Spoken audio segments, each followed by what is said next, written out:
Gun Safe Cities has created a campaign to raise awareness that possessing a gun is not the solution. Research shows that people are more likely to have their gun used against them than to be able to use it for self-defense. A weapons organization, Small Arms Survey, says South Africans possess over 5 million guns, but only 3 million of those are registered and legally owned. Well, we're joined this morning by John Davenport, who's working with the charity to tell us more about it. John, good morning, and thanks for your time. So, I suppose one would have to ask, what has been happening with people who own guns? What are we seeing happening in order for a call like this to be made and for a campaign like this? Well, one of the big problems with guns in our society is that they aren't stored and looked after correctly. And that is when all these terrible incidents we hear about, suicides, accidents, domestic violence incidents, that's when it happens. Okay, so when we talk about you're more likely or a family member is more likely, it's about having access to that gun, being the first thing you would reach for in a fight, depending on your temperament. What about when there is, a lot of people will have it to say, it's to keep my family safe. What if somebody breaks in? What if we are threatened with a gun? Are we seeing incidents where that has led to deaths because somebody has pointed a gun at a robber and then been shot because of it? I mean, well, the statistics, numbers don't lie, sadly. And if there is an incident with an intruder or with a criminal, the numbers show that you are 4 times more likely to have that gun used against you than to use that gun to defend yourself against a criminal. So the numbers show that somebody who doesn't have a gun just cooperated in the case of an incident or a break-in, that the numbers you can see.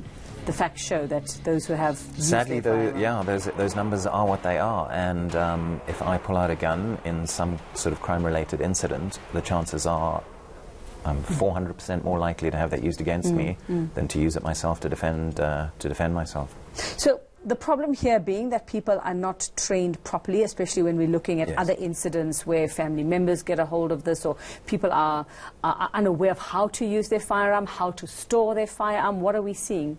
Well, as you referred to just a few seconds ago, it's mainly there's domestic violence, and then there's suicide, and then there's accidents. And specifically in the first two, it's when people are really in a moment of crisis.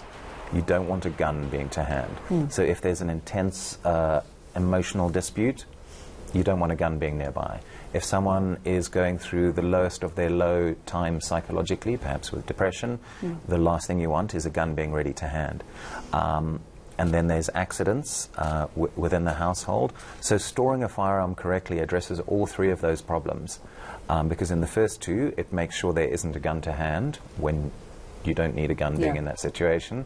And then when it comes to accidents, storage prevents accidents. So where are we, John, in how we're issuing firearms or issuing firearm licenses? And I know this was a debate many years ago as to relicensing and getting people to come in again and do all those checks and balances.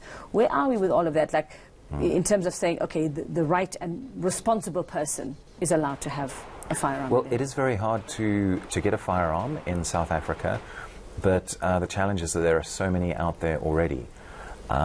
South Africa has more gun deaths per year than Iraq, which just shows you the size and extent of the problem. So, in terms of illegal firearms, I mean, how are we getting those numbers? How are we coming to the numbers that we are actually seeing? Are these firearms taken from police officers? Are these firearms taken during home invasions? How are they getting out It's there? a combination of all of those. Roughly 20,000 firearms each year go missing, and that means they move from being a legal gun into the illegal gun area. So there's 20,000 firearms every year. So how do we make our cities safer? How do we make them gun safe? So by not having a gun, or if you do have a gun, storing it safely and not leaving it lying around. I mean, one of the really terrifying things is that people, in order to feel safe, get a gun, which makes them less safe. And the numbers on that just, they're indisputable. But it makes people feel safer when actually they are making themselves and their families less safe. Okay, so you're better off not having one in your family or in your home, and it's not just about using them to protect your family, it's also what happens within the family and your relationships. Okay, well, thanks very much for that insight and what's happening out there and how we can make our cities more gun safe. That's John Davenport working with a Gun Safe City.